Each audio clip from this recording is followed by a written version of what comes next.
Hi everybody, I'm Kimberly Edwards from Cooking with Kimberly, and this is Qualifirst First Cooking with Kimberly. Today what I'm going to do is another pork loin, but we're going to do very different flavors and we're going to do it in a different way. So I just have a basic pork loin. I've rinsed it under cold water and I've patted it dry. It's in a plate. Now, I'm going to explain some of our ingredients. The pork loin flavors we're going to use today, we're going to use this smoked paprika powder. This is a sweet variety. It's not a hot one, so I'm going to add some spice to it with some chipotle, some smoked chipotle chili powder. It has kind of a very similar smoked flavor and smell, but it's going to give us some heat. Now, this is La Chinada smoked paprika powder. You can get this if you can't find it at your store. You can get it online. I got mine from Qualifirst Foods. It's qualifirst.com. So go on and grab some of that. It goes a long way. That's one flavor. The chipotle is another flavor, and we're going to crust it. We're going to use flour, milk, flour, egg, and then some pistachios. I'm going to grind up some pistachios in the food processor. I'm going to show exactly how to do everything. So I'm going to move some of this stuff out the way. I want to get all my whole assembly line ready. So what I have to do, I don't have my nuts prepared, so let's get the nuts ready. Here we go. Here's my food processor. All right. I have about a half a cup of pistachios. They're already shelled. This is what they look like. It's all shelled up, okay? I probably would have used more if I had more, but that's all I had left. And I'm probably going to add some of these cracker crumbs as well, just to beef it up. And I'm going to see how this does. And I'm also going to add some smoked paprika powder to this. This is about a half a teaspoon. That's going on in with the pistachios already. Some freshly cracked black pepper, a whole bunch of it. Be generous. This is crusting your entire pork loin tenderloin. You want to make sure that it's seasoned well, and it's big. It's not just one little portion you're doing. You want to make sure you have enough seasoning for the entire slew of it. And in goes my chipotle. I'm only going to put like 2 dashes of this. This stuff is extremely spicy to me today, and maybe it's just today, or maybe it just is. So hold on. Right, and I'm going to add some of these crumbs right now because I already know I'm going to need them. Okay, and they go. That's about another half a cup of just their cracker crumbs, simple cracker crumbs that I just busted up before. So let's put this on correctly. Here we go. And I'll buzz this up. Now, the reason I didn't put salt in is because my pistachios were salted, first of all. Secondly, the crackers were salted, so I already have quite a bit of salt. And you're just gonna whiz it up. My goal is to get it as fine and uniform as I possibly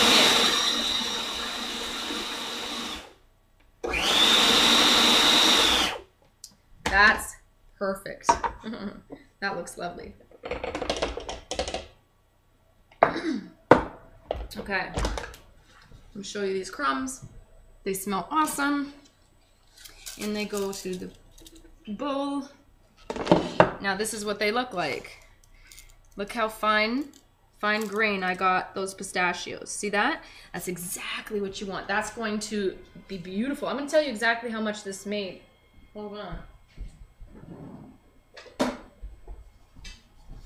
This made me about...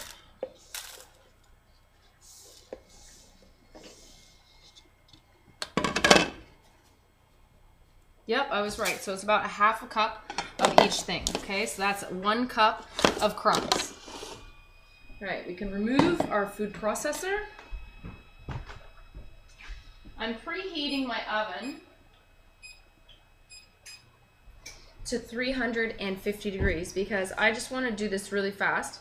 As soon as I put my pork in there, what I might do is I might broil it. Depends on what I get going on in this pan. So right now I've got a great big pan, frying pan on the stove with about 2 tablespoons of olive oil in it. It has an it's oven proof, so it has a metal handle, and I have that on medium high.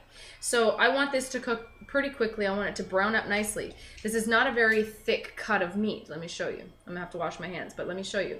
It's not a very thick cut of meat, and it's pork. Pork cooks very, very quickly. That's not gonna take but 2 seconds, especially after I go ahead and brown the outside. 1 second, I'm gonna wash my hands. Always wash your hands when you're using meats, especially chicken and pork, because you can get all kinds of germs. So make sure anything that touches the pork when it's raw, like your hands or the counter or your utensils or anything, make sure that you are cleaning everything off with warm water and soap, okay? Or some kind of disinfectant.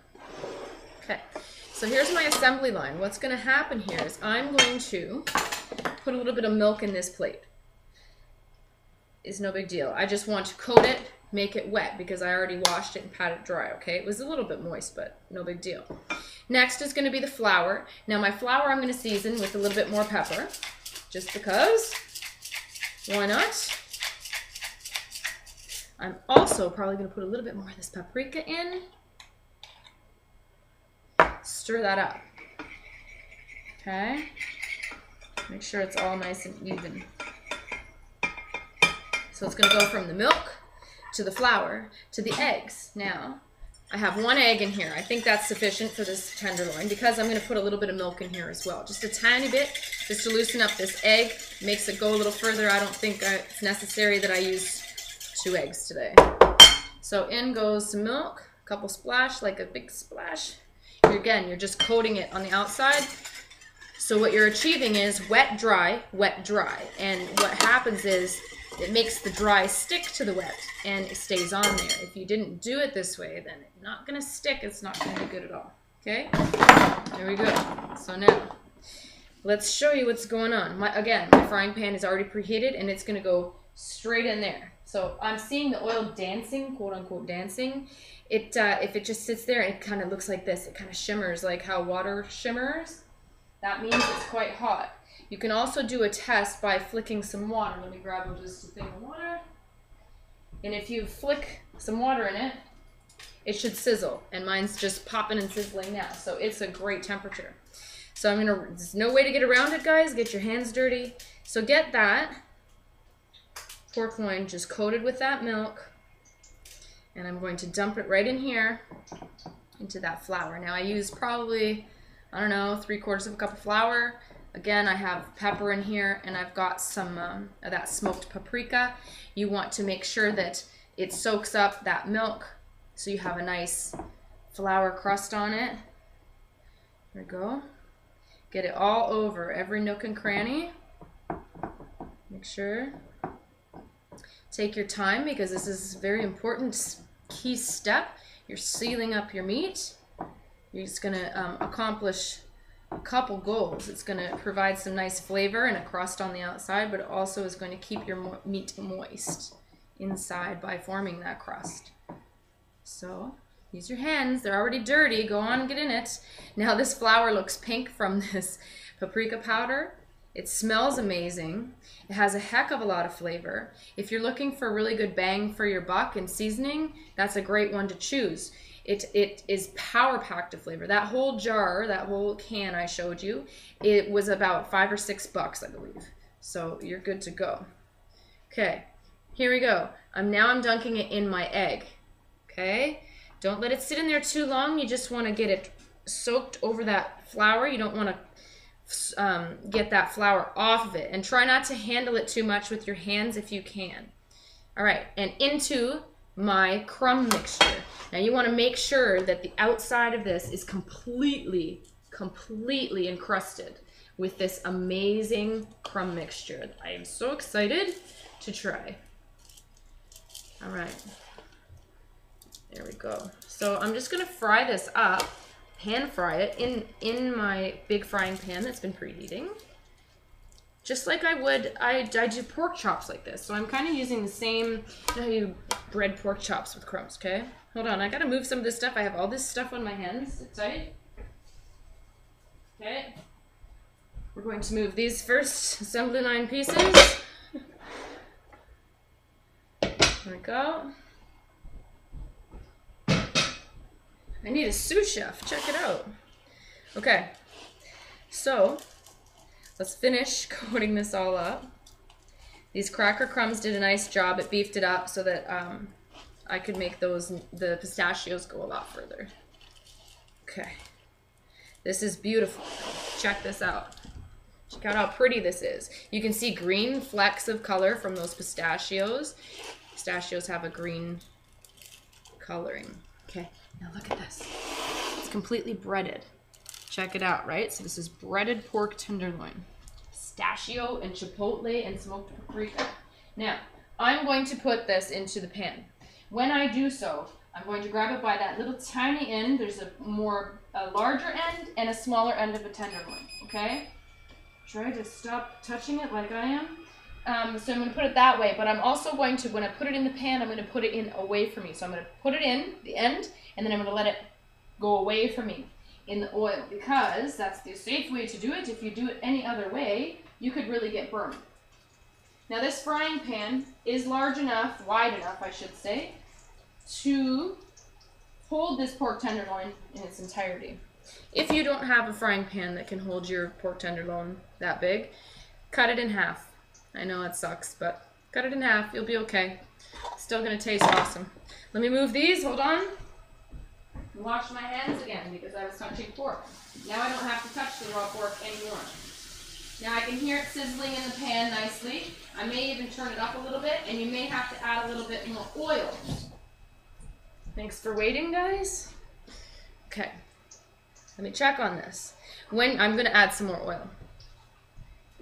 Relax, you're not gonna let it just swim in it. You just want it so that it doesn't dry out.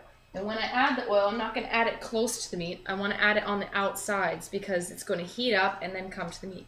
If you put it right next to the meat, that's just going to soak right in because it's all cold. It's all going to suck in, and then you're going to have all this really, really oily meat. So don't do that. Do them on the sides. Let it heat up first a little bit. And that's perfect. Now I'm turning it up right in between medium and high. So it's medium-high, exactly. Okay? Now, I have some tongs. I'm going to be extremely gentle with this pork tenderloin. I want it to brown on one side. Don't let it burn, but don't start turning it until you know it's brown.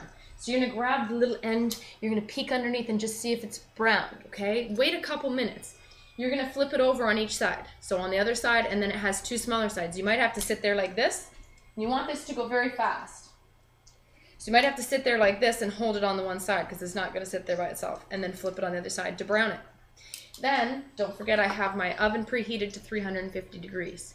And then I'm just going to finish it off in there for maybe, I might not even need to. It might even be cooked all the way through, but I like to just make sure. So I let it go another 5 to 7 minutes just to make sure that it's completely cooked through. I don't like raw pork. I don't like it completely all the way well done either, but somewhere in between. The beauty about using pork tenderloin is that one end is skinnier than the other, right? So it's going to cook much faster through to the center. And so people in your household, you're going to make a tenderloin probably for more than just you. So the people in your household will have their choice of what rarity of the meat or non-rarity of the meat, well-doneness of the meat. And so the people that like it, you know, a little bit tiny pinky and not all the way done, they can have that near the end of the big side. You got me? And then the people that like things well done, they get the little tiny end that's completely well done. You got me? So it's a very versatile meat, and you can do a lot with it. I served it for leftover with eggs, scrambled eggs and toast the next day.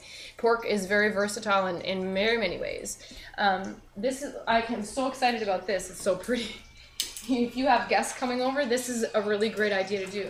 When you slice it, you're going to have that crust on the outside and then that beautiful meat on the inside. It's going to be a showstopper. Check it out. I'm just checking it out and make sure that I'm not burning. We're browning, and we're browning very quickly. In fact, I'm probably going to turn that in a minute or two. So I'm going to continue to do that, and I'm going to show you what it looks like in a second. Hi, everybody. I'm back. It was about a minute later, and I flipped it on the other side, and I'm going to show you what that looks like. And I've made an executive decision because I'm the cook in my house, and I can do whatever I want. What I'm going to do is I'm going to turn the temperature down to 325 because I don't think I need it up at 350. I want it to go a little bit slower. This has a breading on it, and I don't want it to really burn, okay? The other thing is you probably don't even need to continue to brown it in the pan. It's kind of unnecessary because I'm not going to do the sides. It's going to be too fussy, and I don't want that crust to come off. So let me show you inside this pan. Hopefully I can show you. That's what it looks like. It looks so pretty. And So, so check it out. Hi, Mom. Hey, baby. You're in my shop, I think. Oh. Hi, say hello. Hello. So we're gonna flip. Looks beautiful, Kim. Thanks, Mommy. So I just flipped this over, and what's gonna happen is I'm gonna put this in the oven now. You got me? So it's gonna go in the oven to finish, and it's not gonna take long. It's gonna take like maybe 10 minutes at this point. It's feeling pretty nice. So I was gonna put it in for about 10 minutes. Let this go, and it's gonna brown on the bottom anyway as it's in there. So you don't have to do that right now. It's really unnecessary. And I'm gonna put it in right now. Make sure that the handle is not too hot for you. And in it goes. Okay, so I'm setting my timer for 10 minutes. Some of that oil has disappeared. Turn off your stove. Some of that oil has already disappeared, which is awesome. And the rest is kind of negligible at this point. So it's all good. 10 minutes and you're done. You'll see what it looks like in a second, okay? Hi everybody, my timer just went off. I let it go for an additional 20 minutes in fact, because I didn't let it go too long in the pan like I did last time, and that's cool. You just have to eyeball it. You just never know. I think this tenderloin also is a little bit larger than the one I had last time, so I can't tell you exact same way, because every piece of meat is different. So here it comes out of the oven. It's beautifully golden brown. I flipped it halfway through. And I'm going to take it out of this pan and show you what a marvelous job has been done. This is a good looking piece of pork loin. Now I'm taking it out of here, and what I want to do is allow this to sit for 5 minutes just to rest. Okay, I'm gonna let it rest. That's tasty. I'm gonna let it rest for 5 minutes so that the juices stay in. What happens is, if I would cut into this right now, right, all the juices would go because it's like a flaming inferno in there as everything's just running around, and you open up those floodgates and the juice is going to come out. You don't want dry meat, you want moist meat. So let it sit tight for 5 minutes. I'm going to cover it with some aluminum foil, and in 5 minutes you'll see us come back. Hi everybody, I'm back. My timer is about to go off, and my rice just finished as well. I have my tenderloin here, my pork tenderloin. It's chipotle, smoked paprika, sit tight, smoked paprika, and pistachio and crusted pork loin. It's going to be awesome. The outside is nice and crunchy and crusty. We just let it rest for 5 minutes so that the juices don't just bleed everywhere. So I'm going to show you what to do here. You are going to grab one end. You're going to use one of these great big forks. Excuse me. Use your very sharp knife, my Mercer Renaissance knife I'm using. It's awesome. All right, and you're going to slice on the bias this way, like this, and against the grain of this meat. Now the meat runs like a muscle. It runs this way, this direction. So you're going against the grain. You're going to be very gentle, trying not to make too many jagged motions. The crust is coming off a little bit, which sucks, but hey, it's all going to taste good. Just serve it on the side. There you go. The meat is beautifully done inside. This crust is lovely. And you're just going to slice off some pieces. Okay. Now tonight I'm serving this pork loin with my saffron mushroom rice. The rice is a Thai rice that I'm using just because I like the texture of that the best.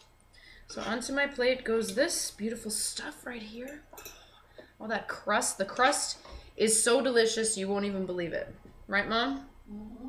Mom is like, that is like the best thing ever. How else would you have pork tenderloin ever again? That's the most delicious I've ever had it. That's the most delicious she's ever had it. So I'm not mad at Mom right now. She's my best friend. Better than Aunt Rose's. Better than Aunt Rose's, and that's saying something, because my Aunt Rose, wow, she really could cook. She took her baking and her cooking extremely seriously. She was very precise in her measurements. Mm-hmm. She liked to bake, so she was very precise. Everything looked beautiful and perfect, like she should have been a chef on TV or the person doing all the stuff for the chef behind the scenes, because she had it going on. She had it going on. All right, so check it out. I'm going to try this for you and tell you exactly how it is. Let me show you. Look at this pork tenderloin now. It's encrusted with this pistachio, chipotle, smoked paprika. Oh my goodness. And then this is the saffron rice. Look at how nice bright yellow. I hope you can see that. It's bright yellow. It's lovely. Okay. So I'm going to taste this for you guys. Let me taste the rice first.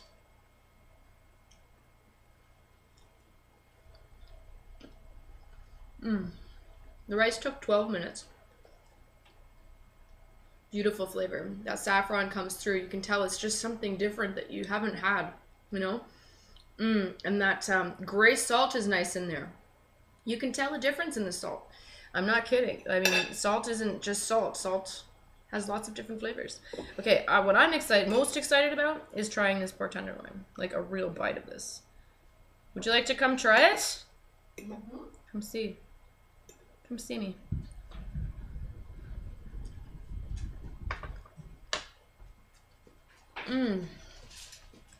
You're right, Mom. What? You just had the crust, right? Yes. It's the most delicious crust she's ever had. Here. Now she's really going to give me an opinion. This is my mom, Ingrid Turner. Hi. I'm hungry. Check her out on ingridturnertoday.com. Also, she's going to have a new show on my channel, on my show, called Baking with Ingrid. Oh my goodness. That is so juicy. Was that a high five? Want to try the rice? Try the rice. That coating is amazing. Is it? Oh, Here, look, amazing. more just coating? It just fell off all by itself? I've never had such a delicious coating. You should never use anything else for coating. I want to just eat this. Me too. That's a problem. I'll have a bowl of the coating, please. That is so good. Try the rice, though. Try the mushroom.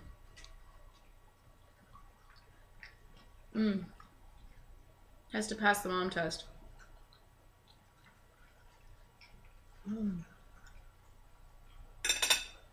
That is heavenly. I love rice. And I love it any which way. But this is, oh, it's just wonderful. You like the saffron in there? I love saffron. But see, what would be even nicer is if I used chicken broth. I didn't have any tonight. That would have been really, really amazing if I used chicken broth, don't you think? Some in the fridge. All right, so that's that. So that's how you make Chipotle smoked paprika and pistachio crusted pork tenderloin. For you that didn't watch that recipe, go watch that recipe. And that's how you make the saffron mushroom rice. And that's how you make everybody in your house very, very happy. Be a champion in your kitchen. Wonderful. Go ahead and follow me on Twitter at Cooking with Kim E with a capital E. Okay, Won't you take this with you? That's yours. Thank you. That's a lot. I'll make another one. Go to the Go to the Facebook fan page at facebook.com/cooking with Kimberly. I'm not kidding. It's wonderful. And my mom's awesome. And go on, check my shows out on YouTube, youtube.com/cooking with Kimberly. The site is cookingwithkimberly.com. You'll find everything you need there. Go on and interact with me. Let me know what's up. Be a champion in your kitchen. Experiment with your ingredients. You're going to have fun. People will be smiling in your household. And what else, Mommy? Eat deliciously. Eat deliciously. This is delicious eating, I'll tell you. This is Qualifirst Cooking with Kimberly. And that's that. Ciao.